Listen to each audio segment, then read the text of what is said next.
Paz do Senhor, amados irmãos e irmãs. No estudo anterior, abordamos a união de factos e os direitos patrimoniais.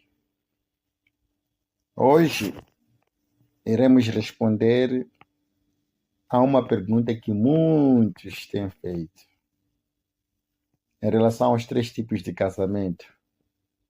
Quais são os regimes previstos para cada um e como se aplica às questões de herança? Não imaginei que esse estudo iria nos levar a muitos questionamentos. Contudo, a resposta é simples e surpreendente. A lei não distingue os tipos de casamento para efeitos de regime de bens nem para efeitos de herança. O que determina o regime de bens é a escolha dos cônjuges, não a forma como celebram o casamento. E o que determina o direito à herança é a qualidade de cônjuge ou herdeiro, não a modalidade de casamento. Então, hoje, irei acrescentar um ponto crucial, que também foi questionado, sobre a importância do testamento e como que, de fato, é feito o cálculo que pertence efetivamente a cada herdeiro. Então, para começar, como nós estamos a analisar as duas leis, que é a lei da família e a lei das sucessões, vamos para a primeira pergunta. A primeira pergunta estava assim: os 3 tipos de casamento, estamos a falar de civil, religioso e tradicional, têm regimes de bens diferentes? Essa era a questão. A resposta simples e direta: não. A lei da família não distingue os regimes de bens consoante o tipo de casamento. O regime de bens aplicável é o mesmo, seja o casamento civil, religioso ou tradicional, desde que esteja devidamente transcrito. O artigo 18, número 1 da Lei da Família é claro.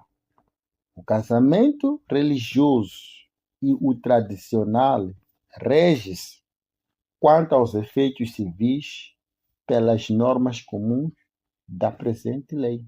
E no número 2 do mesmo artigo acrescenta que produzem efeitos civis desde que esteja devidamente transcrito pelos serviços do registro civil. É isso que a lei diz.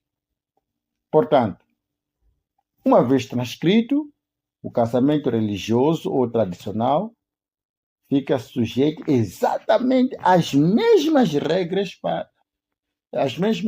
que o casamento civil, incluindo os regimes de bens. A pergunta 2. Quais são os regimes dos bens previstos na lei e como se escolhem? Então, aqui é a resposta. Ok. A lei prevê 3 regimes de bens que os cônjuges podem escolher livremente antes de casar. O artigo 122 da Lei da Família estabelece: os esposos podem fixar livremente, em convenção antinupcial, o regime de bens do casamento, quer escolhendo um dos outros regimes previstos na presente lei, quer estipulando o que a esse respeito lhe aprouver, dentro dos limites da lei. Então, os regimes previstos são, no artigo 155, Comunhão Geral de Bens. E o que esse artigo estabelece? Diz o seguinte: neste regime, o patrimônio comum é constituído por todos os bens presentes e futuros, que não sejam exceptuados por lei.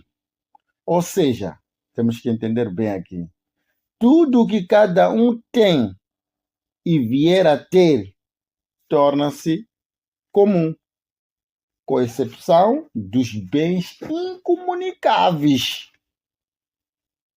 elencados já no artigo 156. O outro regime é comunhão de adquiridos, que está no artigo 145. Neste regime, apenas os bens adquiridos durante o casamento, pelo esforço comum, se tornam comuns. E o artigo 146, no número 1, define como bens próprios de cada cônjuge. Vamos ver o que diz. A linha A. Os bens que cada um deles tiver ao tempo da celebração de casamento. A linha B. Os bens que lhe advierem depois do casamento por sucessão ou doação. A linha C. Os bens adquiridos na constância do matrimônio por virtude de direito próprio anterior. A linha D. Os instrumentos de trabalho adquiridos por cada um dos cônjuges na constância do casamento. E o artigo 148 estabelece que o que faz parte da comunhão. Então, a linha A já vai definir-nos o produto do trabalho dos cônjuges. A linha B, os bens adquiridos pelos cônjuges na constância do matrimônio, que não sejam exceptuados por lei. E a linha C, os frutos produzidos por bens próprios. O outro regime é regime de separação de bens. Isso encontramos no artigo 158. Este artigo estabelece que, neste regime, cada um deles conserva o domínio e a fruição de todos os seus bens presentes e futuros, podendo dispor destes ou deles livremente. Temos também aqui o regime supletivo, quando não se escolhe, claro. O regime supletivo é na falta de escolha.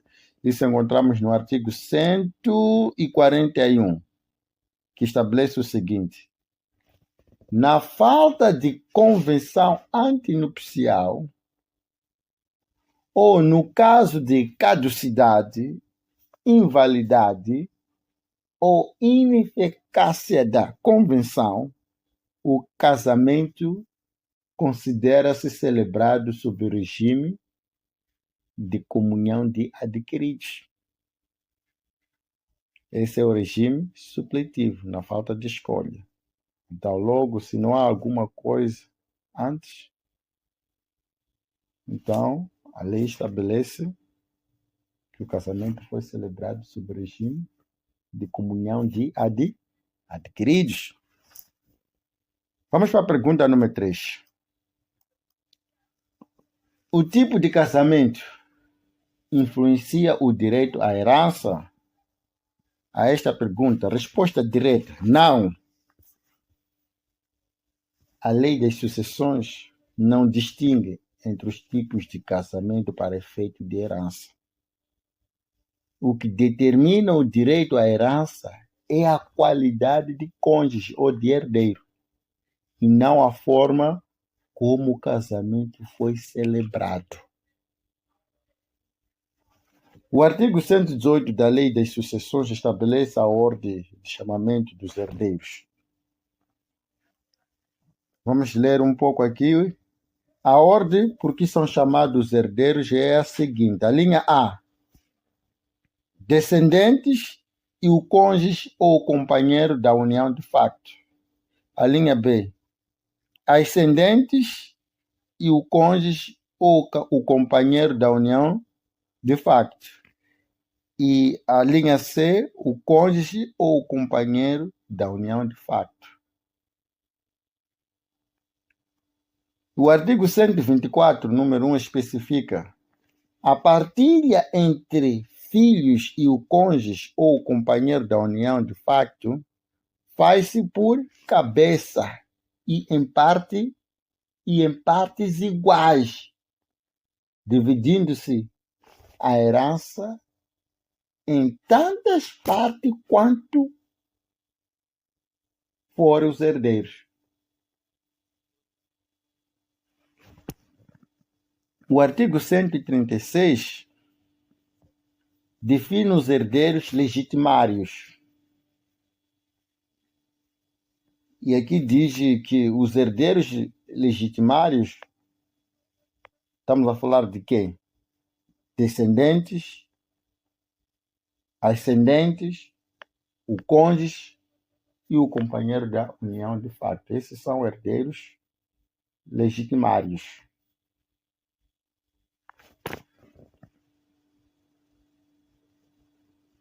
E esses recebem a herança em partes iguais. Vamos para a pergunta número 4. O casamento religioso e o tradicional, uma vez transcritos, produzem os mesmos efeitos que o civil para efeitos de herança? A resposta simples e direta aqui. Sim, produz exatamente os mesmos efeitos. O artigo 18, número 2 da Lei da Família é inequívoco.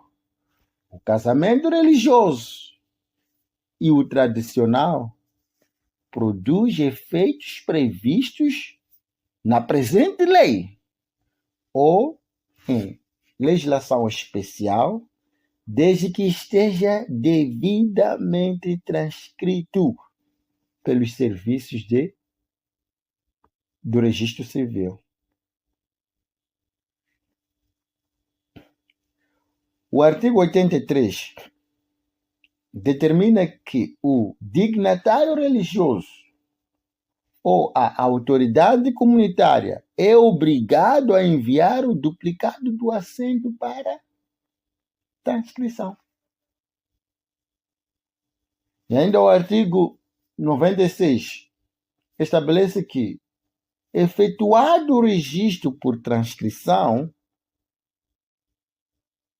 os efeitos civis do casamento retroagem à data da sua celebração.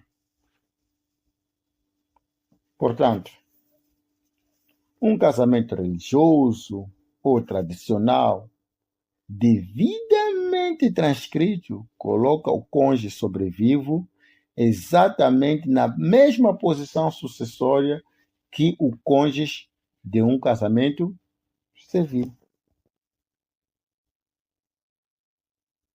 Pergunta número 5. Qual é a diferença prática entre os 3 tipos de casamento em matéria de herança? Esta pergunta?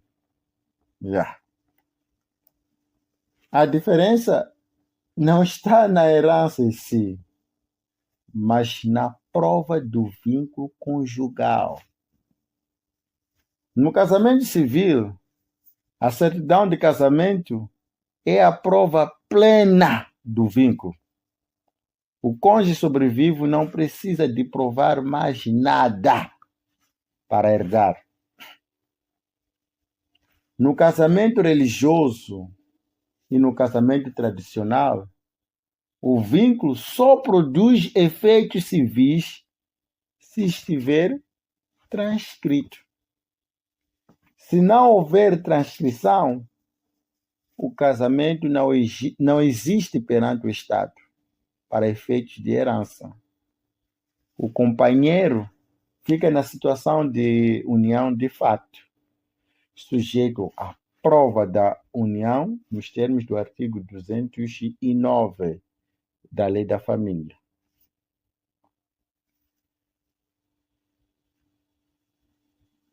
Portanto, a diferença não está no direito, mas na formalidade. O casamento transcrito dá direito automático à herança. O não transcrito exige prova. Vamos para a pergunta número 6. Foram feitas muitas perguntas aqui. O que são bens incomunicáveis e como afetam a herança? Aqui, vamos dizer o seguinte. Os bens incomunicáveis são bens que não entram na comunhão do casal, mesmo que tenham sido adquiridos durante o casamento. Permanece como bens próprios de cada cônjuge. Onde nós encontramos isso? No artigo 156 da Lei da Família, enumera os bens incomunicáveis. Vamos ler aqui o que nos diz. Diz assim: são exceptuados da comunhão os bens doados ou deixados, ainda que por conta da legítima, com a cláusula, aqui está a dizer, com a cláusula de incomunicabilidade. A linha B, os bens doados ou deixados, com a cláusula da reversão ou fideicomissionária. Desculpe, quis dizer fideicomissárias. A linha C, o usufruto, o uso ou habitação e demais direitos estritamente pessoais. A linha D, as indemnizações devidas por factos verificados contra a pessoa de cada um dos cônjuges ou contra os seus bens próprios. A linha E, os seguros vencidos em favor de cada um dos cônjuges ou para a cobertura de riscos sofridos por os bens próprios. A linha F, a roupa, as joias e outros objetos de uso pessoal e exclusivo de cada um dos cônjuges, bem como os seus diplomas e a sua correspondência. Também não vai se partilhar, não vai ser dar certificado, né? Não é porque seu marido era doutor, morreu, então você passa a ser doutora também, né? E também as recordações de família. Tem coisas que são patrimônios da família. Então, aqui podemos dizer o seguinte. Na herança, os bens incomunicáveis não se partilham como bens comuns. Permanece como propriedade exclusiva do cônjuge a quem pertence. Quando esse cônjuge morre, esses bens integram a herança e são distribuídos segundo as regras gerais da Lei das Sucessões. A pergunta número 7. Tivemos muitas perguntas aqui. Como se calcula a legítima? Estamos a dizer aqui a parte que o testador não pode dispor.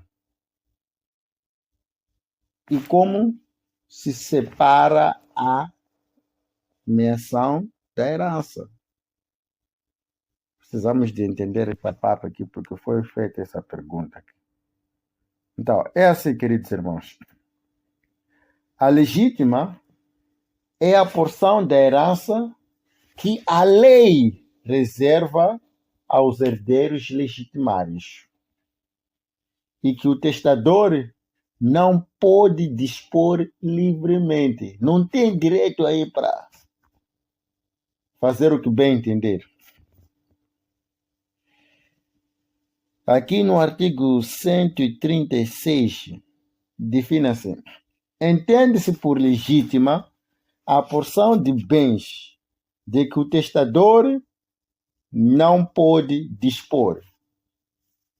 Pode ser legalmente destinados aos herdeiros legitimários. Vamos ver o que o artigo 137 estabelece também. Aqui diz estabelece as percentagens, né? Sim. Ok. Com descendentes, estamos a falar aqui o que? Filhos e cônjuge / companheiro. Quer dizer, 75% da herança deve ser dado a esses. Com ascendentes, estamos a falar de pais, e o cônjuge, estamos a falar cônjuge ou companheiro. Então, o cônjuge e o companheiro têm direito a 50% da herança e os ascendentes 30%. Se for apenas o cônjuge, sem descendentes nem ascendentes,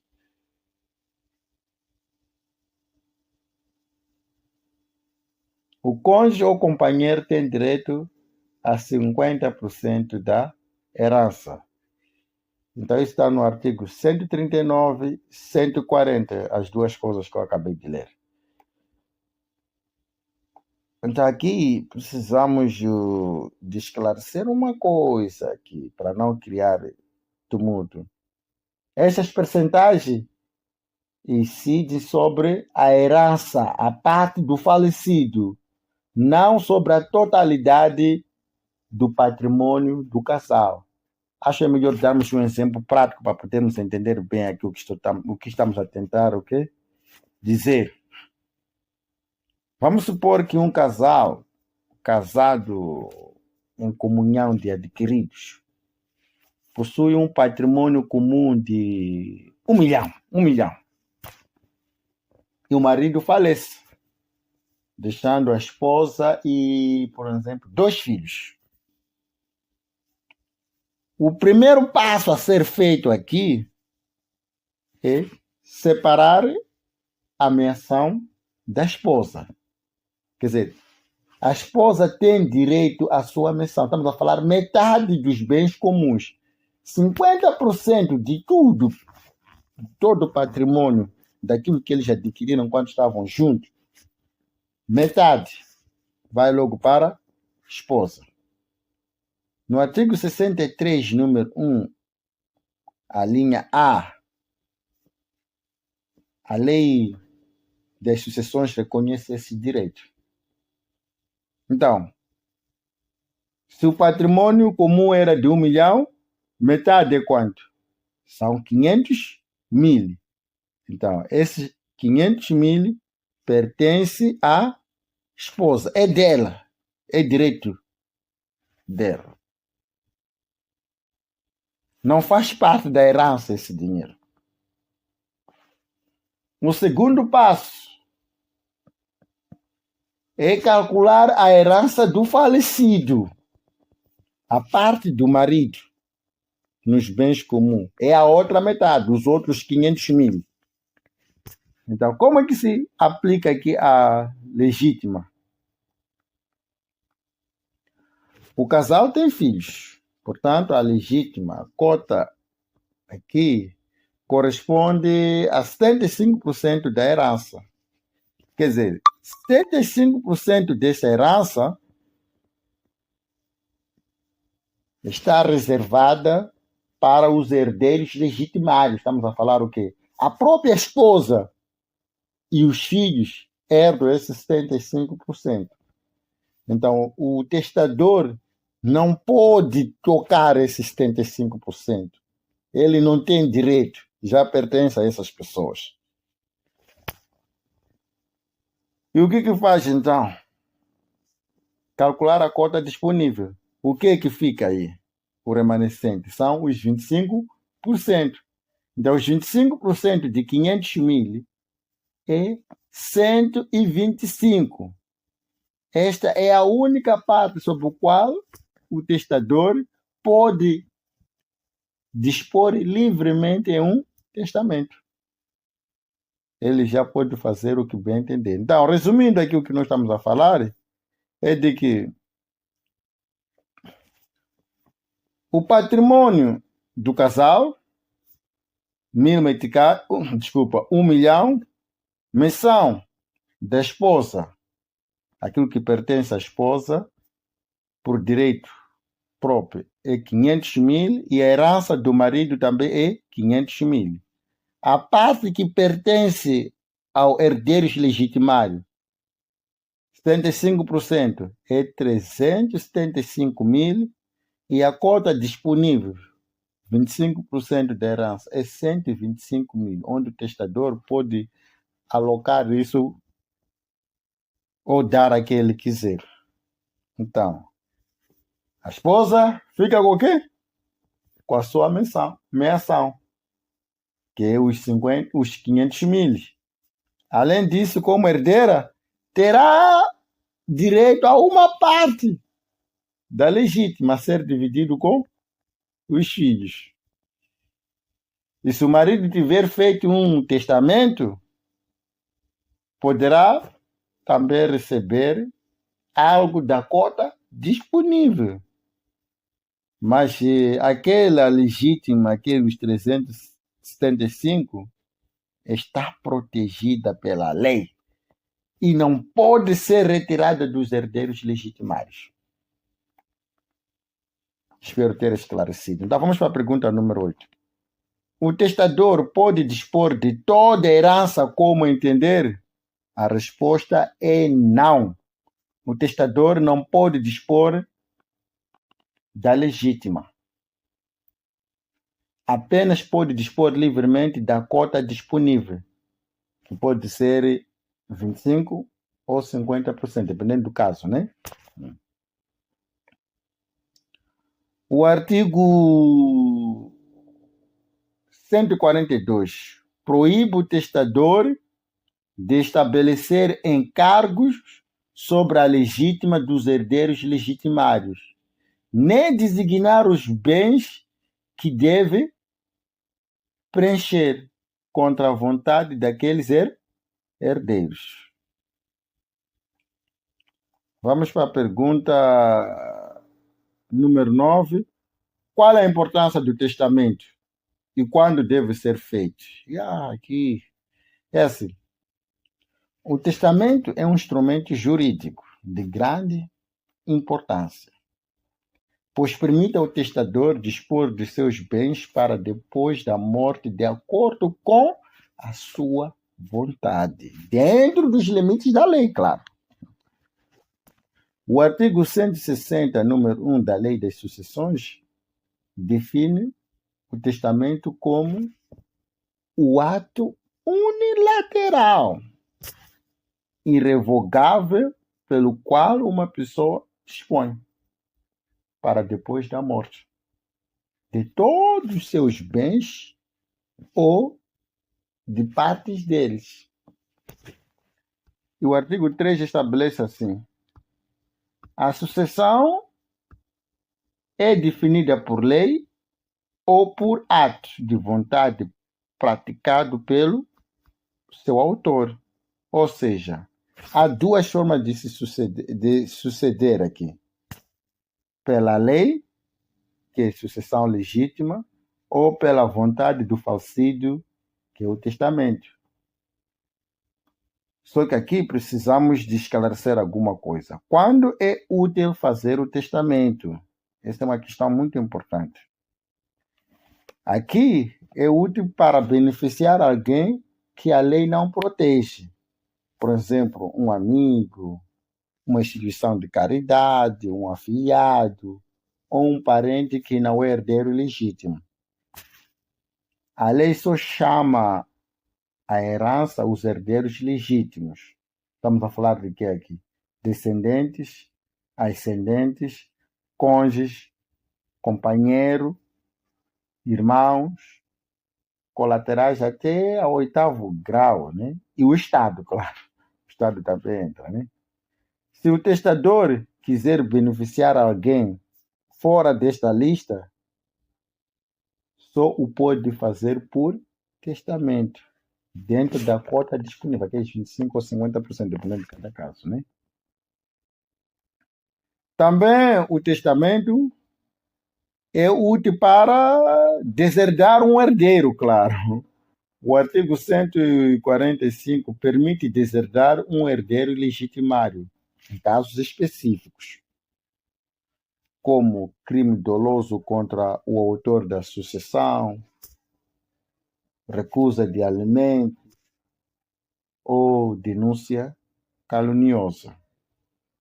A deserdação só é válida se for feita por testamento, com expressa declaração da causa. Tem que dizer por que está a deserdar. Outra coisa é para atribuir bens específicos. O testamento pode nomear legatários, né? De acordo com o artigo 6, ou seja, pessoas que recebem bens determinados, estamos a falar aqui uma casa, um carro, ou uma quantia em dinheiro, em vez de uma cota da herança, né? Para evitar disputa também entre herdeiros, né? Um testamento claro e bem redigido pode prevenir litígios entre os herdeiros, especialmente em famílias com muitos membros ou com bens de valor significativo. Para estabelecer condições ou encargos, o testador pode sujeitar a herança ou o legado a condições,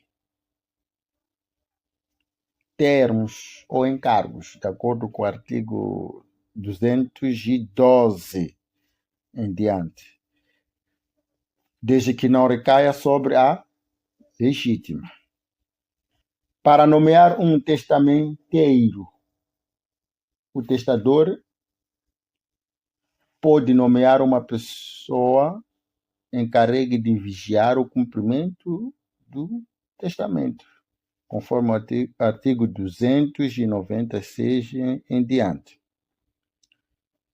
Quando deve ser feito? O testamento pode ser feito a qualquer momento, desde que o testador tenha capacidade para tal. No artigo 169,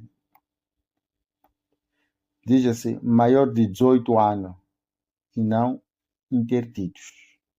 Pode ser revogado a qualquer momento, de acordo com o artigo 287 em diante. A outra questão, o testamento é obrigatório? Não. A lei não obriga ninguém a fazer testamento. Se não houver testamento, a herança é distribuída segundo as regras da sucessão legítima, que já vimos, né? O artigo 118 em diante até o artigo 131 da Lei das Sucessões. Mas, como vimos, o testamento é um instrumento valioso para quem deseja que a sua vontade prevaleça sobre a distribuição legal. Vamos para a pergunta número 10. O que acontece se o testador não fizer testamento? Se o testador não fizer testamento, aplica-se a lei de sucessões, ou das sucessões, que é a sucessão legítima, ou seja, a herança é distribuída segundo a ordem estabelecida no artigo 118. Qual é a ordem aqui? Vamos rever. Temos descendentes e o cônjuge ou companheiro, artigo 124. A herança é dividida em partes iguais entre todos. Temos aqui ascendentes e o cônjuge. ou companheiro, artigo 126 e 127. O cônjuge ou companheiro recebe 50% ou 60%, consoante o grau parentesco, e os ascendentes recebem o restante. Aqui, apenas o cônjuge ou companheiro recebe a totalidade da herança. Irmãos e seus descendentes, na falta de aqueles lá em cima, de acordo com o artigo 129, são chamados a totalidade. Outros colaterais até o 8º grau, de acordo com o artigo 130. O Estado também entra aqui de acordo com o artigo 132, na falta de todos os outros. Então, sem testamento, a lei decide quem herda e em que proporção. O testamento permite que o testador decida, dentro dos limites da lei, quem receberá os seus bens.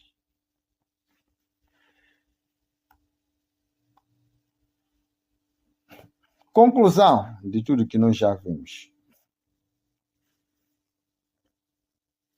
A lei moçambicana é clara e uniforme.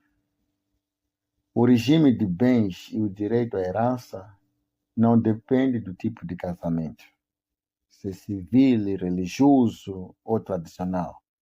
Depende, isso sim, de 2 fatores. Primeiro, da escolha dos cônjuges quanto ao regime de bens feito em convenção antinupcial ou, na falta dela, do regime supletivo da comunhão de adquiridos. Segundo, da transcrição do casamento religioso ou tradicional, que é o que lhes confere plenos efeitos civis, incluindo os direitos sucessórios. O testamento é um instrumento valioso que permite ao testador dispor dos seus bens de acordo com a sua vontade, dentro dos limites da legítima. Não é obrigatório, mas é útil para quem deseja que a sua vontade prevaleça sobre a distribuição legal. Então, qual é o conselho que podemos deixar aqui? Celebre o casamento na forma que melhor se adequar à vossa fé e cultura. Garantam que ela seja, ou que ele, seja transcrito na conservatória do registro civil.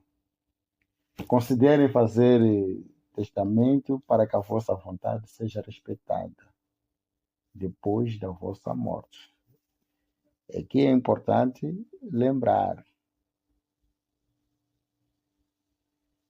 a legítima, 75% ou 50%, está protegida por lei e não pode ser retirada dos herdeiros legitimários.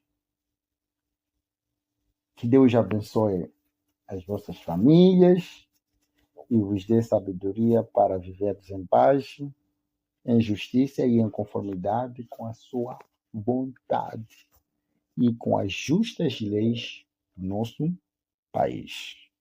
Fiquem com Deus. Amém?